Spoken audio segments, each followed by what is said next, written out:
طبعا ايه جميلة جدا اهي، انتوا شايفين مستوية قد ايه. سايحة طبعا شوكولاتة وما فيهاش اي دهون ولا اي سكر ولا اي دقيق، وطريقة سهلة جدا وجميلة جدا. بتمنى ان لو الوصفة عجبتكم تعملوا اشتراك في القناة لو مشتركتوش، وتفعلوا الجرس عشان يوصلكم كل جديد، ولايك. طعمها بجد ما عملتش كيكة ولا اي حلويات بالجمال ده بجد يعني.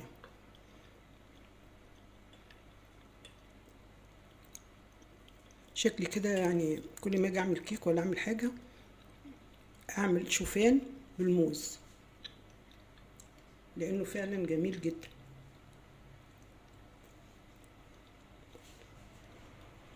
ولا سكر ولا دقيق ولا سمنة ولا زيت، حاجة كده جمال من الاخر بجد يعني. طعامه يعني ملهاش حل. صباح الخير يا بنات، عاملين ايه؟ يا رب تكونوا بخير كده وكويسين. النهارده نعمل النهارده بقى مع بعض كده حاجه حلوه كده بالشوفان والموز. حاجه طبعا كده ايه للدايت، وهتطلع تحفه بقى النهارده، ايه حاجه جميله جدا. طبعا هنعملها مع بعض، مش هنحط فيها ولا دقيق ولا سكر، يعني هي كمان ايه مفيدة للصحة ومفيدة لبتوع الدايت، وهتبقى جميلة جدا. ويلا ايه نبدأ الخطوات بتاعتنا مع بعض. طبعا هنا احنا ايه في البداية كده هنركن الاول كده الموز بتاعنا كده، وهنعمل ناخد معانا الشوفان بتاعنا ده.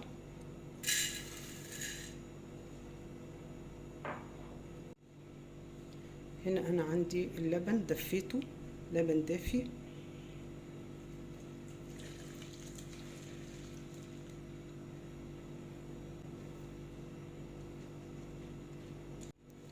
هنا انا هركن الشوفان بتاعي شوية كده هنا مع اللبن، وهجيب الموز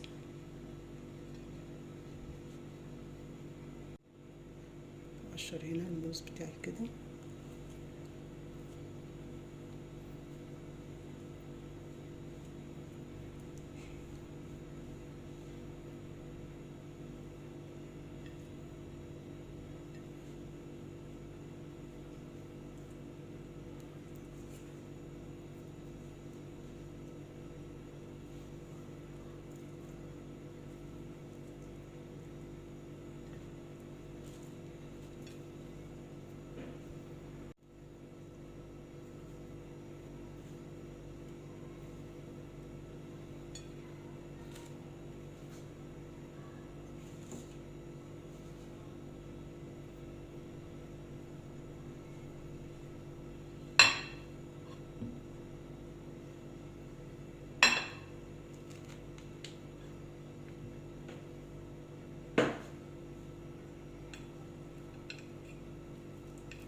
هنا عندي بيضتين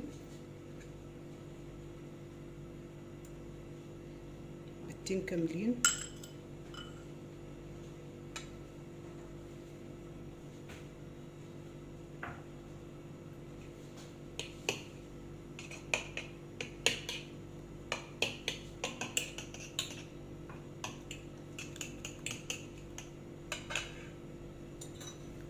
هنا عندي الكاكاو، هاخد 4 معالق كاكاو كبار مليانين. طبعا انت عايزه تجيبي كاكاو ساده تجيبي محلى، في كاكاو ساده وفي كاكاو محلى. لو انت عايزه تجيبيه يعني متحلي تجيبي محلى، تجيبي ساده تجيبي ساده. 2 كده 3 4 معالق كبار كاكاو.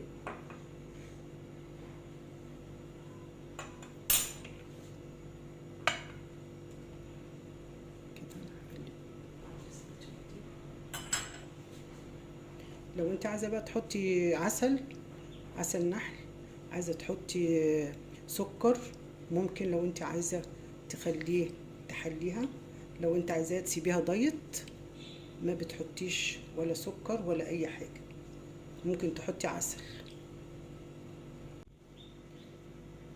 هنا انا عشان عندي البيض احط 2 فانيليا،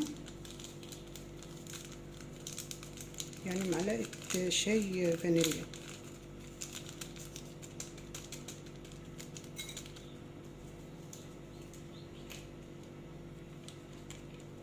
وخلاص بقى انا هنا هحط البيكنج باودر بتاعي، معلقه برضو كبيره.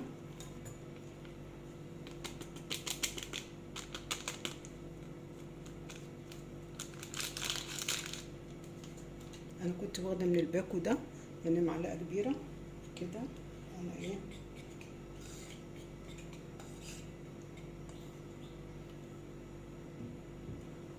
كده بقى انا عندي هنا الحاجه بتاعتي جاهزت كلها.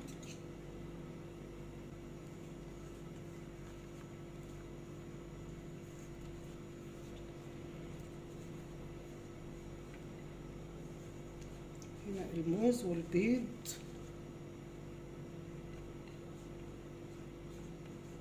والكاكاو، ولو حابه تحطي عسل نحل او سكر حسب الرغبه.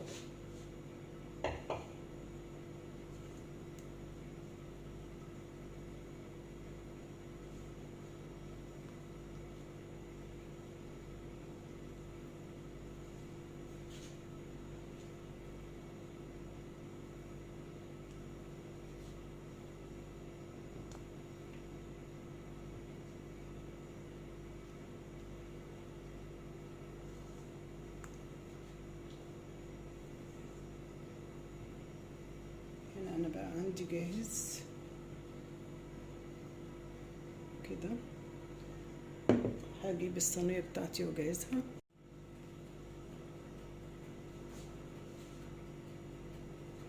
طبعا انا بكون مشغله الفرن، يعني انا دلوقتي مجهزه الفرن بتاعي عشان خاطر يعني هي زيها زي الكيكه بالظبط. عندي بقى الصينيه بتاعتي هجهزها عشان خاطر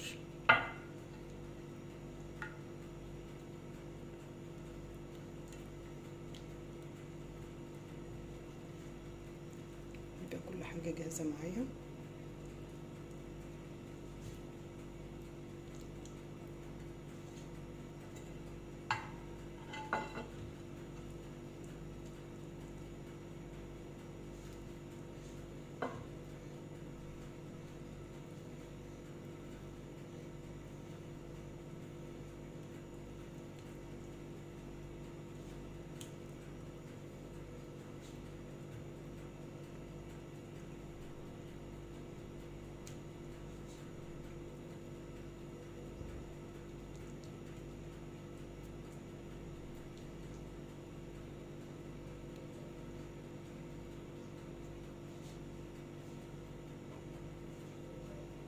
هنا انا عندي بقى الصينيه بتاعتي جهزتها. احط الخليط بتاعي كده،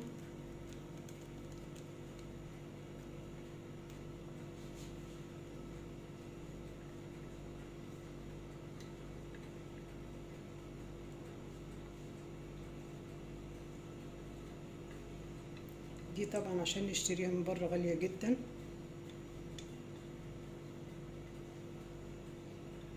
اي حاجة فيها شوفان غالية جدا. لان كده انا جهزت الصينية بتاعتي، هحطها بقى في الفرن. طبعا هحطها على درجة حرارة 150 او 180، وهحطها يعني ايه ربع ساعة، عشان هي ما استناش عليها، عشان انتي طبعا دي مش لونها فاتح ان انتي تتحرق منك. فانتي تشوفيها بعد ما تطلعيها، هتشوفيها لو احتاجت تتحط تاني، يعني تحطيها ايه 15 دقيقة. حبيتي اختبرتيها ولقيتيها عايزه تتحط تاني، ممكن تحطيها تاني شويه، بس هي مش هتاخد وقت عشان خاطر الكاكاو معانا ما يتحرقش، تعتبر فيها شوكولاته فما تتحرقش. انا كده هحطها في الفرن، ولما تستوي طبعا هنطلعها ونشوفها مع بعض. بس طبعا انا لسه هحط عليها تاني شويه مكسرات كده. عندي هنا شويه مكسرات، هكسرهم طبعا كده بالجروشهم كده، وهحطهم نحطهم مع بعض على الوش.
كده احنا هنرش عليها.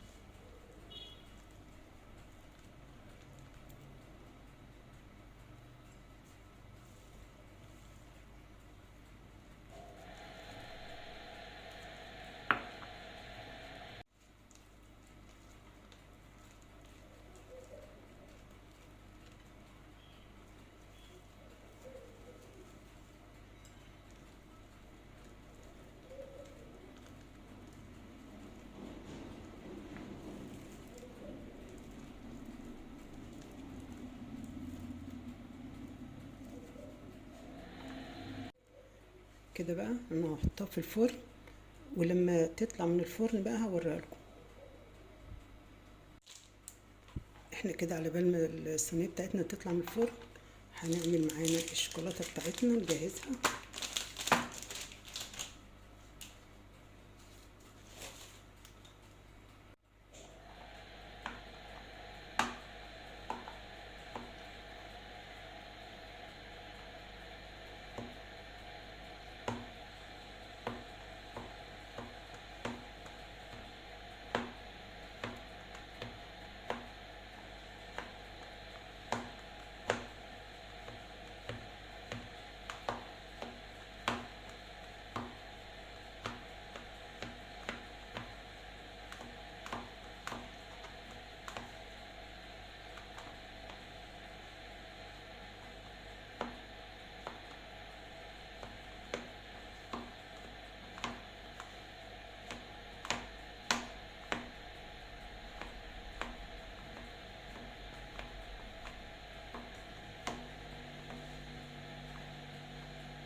هنا انا عندي الشوكولاته، هحط شويه لبن دافي عليها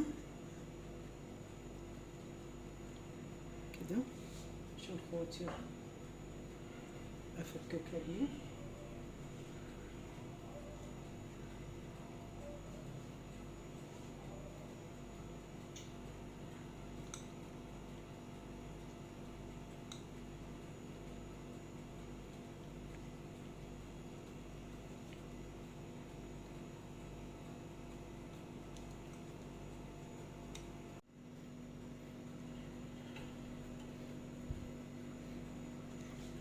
اهي بنات طلعت من الفرن تحفه، بصوا استوت وجميله جدا.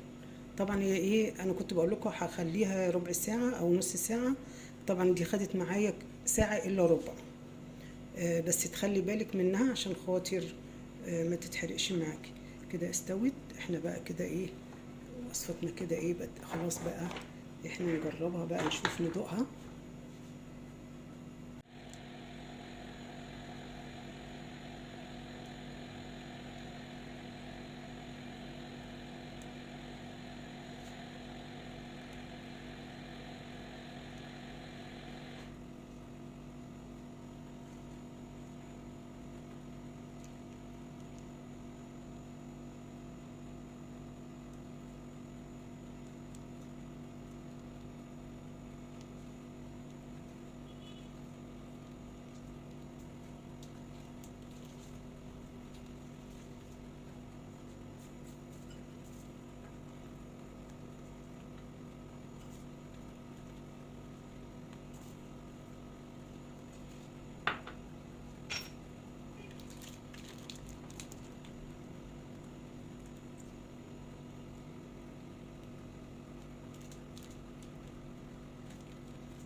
شوكولاتة، مكسرات عليه.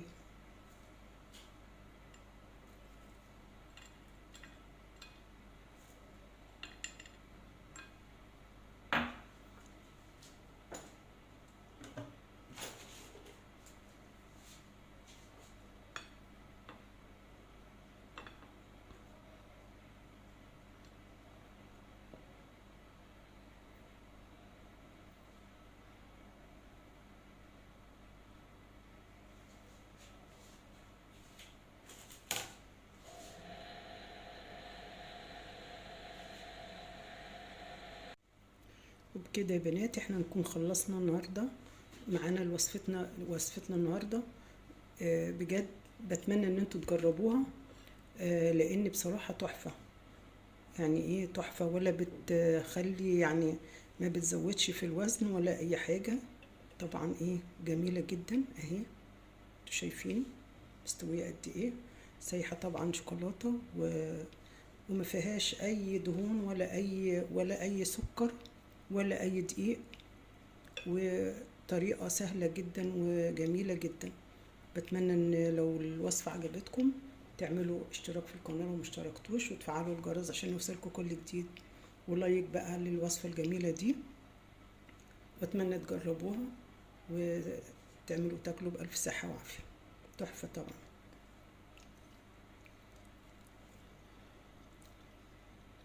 رائعة بجد، جميلة جدا.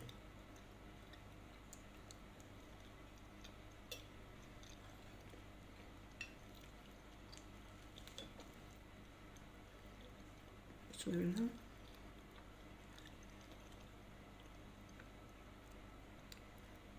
بجد بجد يعني لا تقولوا كيك ولا تقولوا بسبوسة ولا كنافة ولا أي حاجة، بجد رائعة رائعة رائعة. أتمنى تجربوها.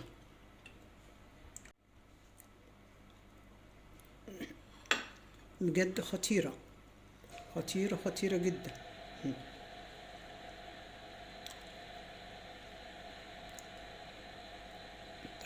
طعمها بجد ملوش حل.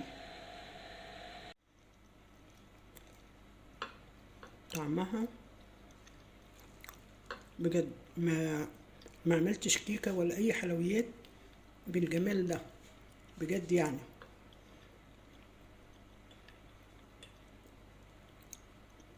شكلي كده يعني كل ما اجي اعمل كيك ولا اعمل حاجة اعمل شوفان بالموز، لانه فعلا جميل جدا.